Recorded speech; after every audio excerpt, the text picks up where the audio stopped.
Welcome back from break. What we'll start working on now is to continue on with Section 3.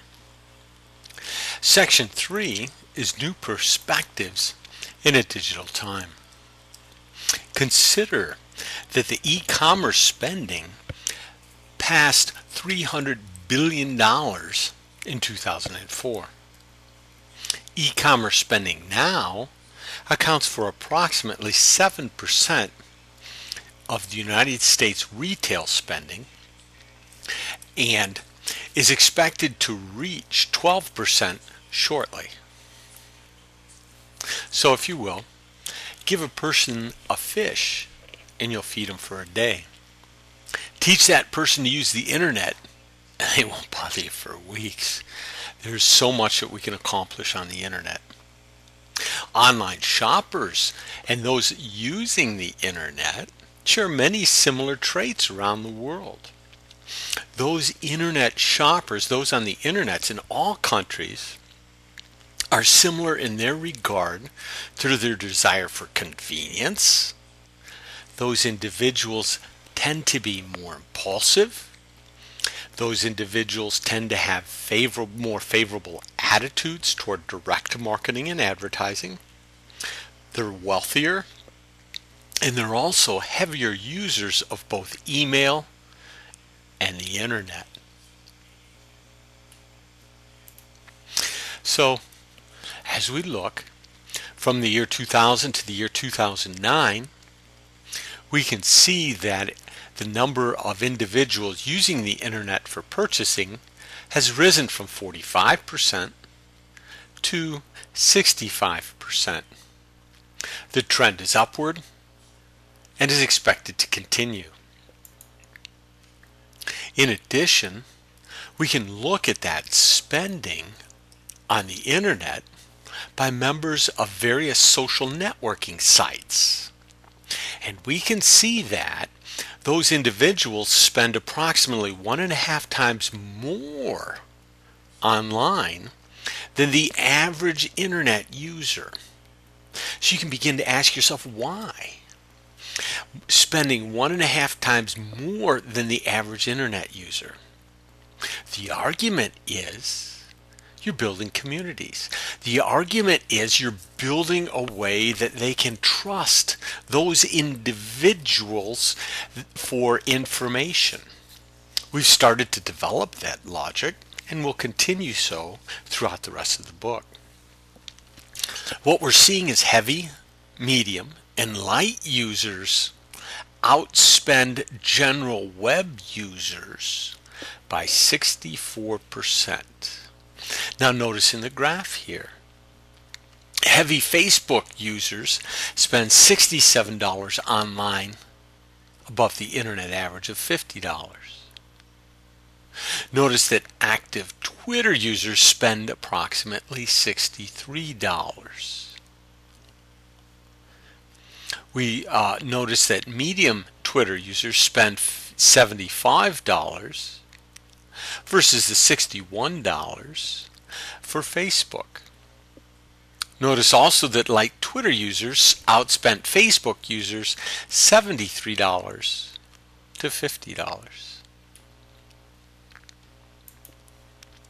So let's continue on.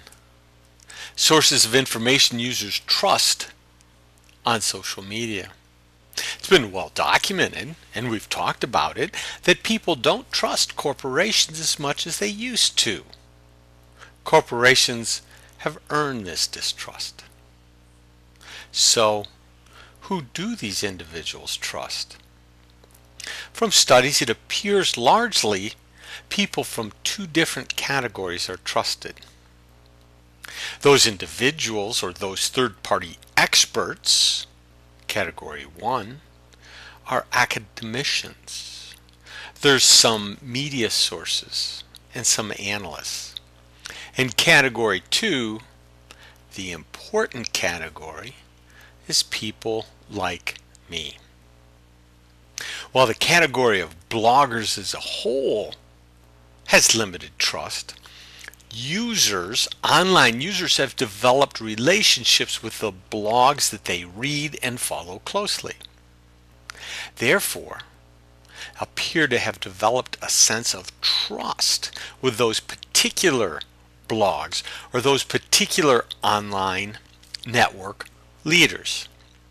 30% of those online users feel that they trust a brand, a product, or an organization based on the comments they have read, seen in online communities. Whereas 41% of the online users trust a brand's Facebook updates or blog posts. So the individuals here that we see, and as you're looking at it, you can see that the people you know in all categories, I shouldn't say all, in the top two categories of completely or somewhat trust, people you know are much higher than the organization or independent bloggers. What does this information mean for the organization? It means that you must, or you need to, or you should get out from behind your organization's logo and let the people in the group truly represent the organization in a real and human way. You must make it apparent that real people work for the organization and that they represent the brand, they represent the product, they represent the service, and they do it in an authentic manner in places where it matters to the audience.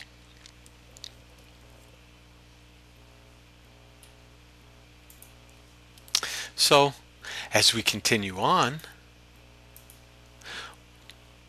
what about the way internet interaction is conducted over social networks? It's more about what you do than where you participate. That is, it's about the value you bring to your customers. It's about the value to the online users rather than the platform that an individual uses. So in here we can see that about 64% of individuals who identify themselves as frequent social media users believe it is important when that conversation or that dialogue is open to both positive and negative comments. Take a look at the numbers closely. People are saying that they want to have an opportunity for two-way conversation, not one-way messaging from the organization. They don't want one-way message from the brand, and they don't want a place where they can simply vent. They want to have an open, honest, constructive conversation. They want that conversation to have negative as well as positive feedback.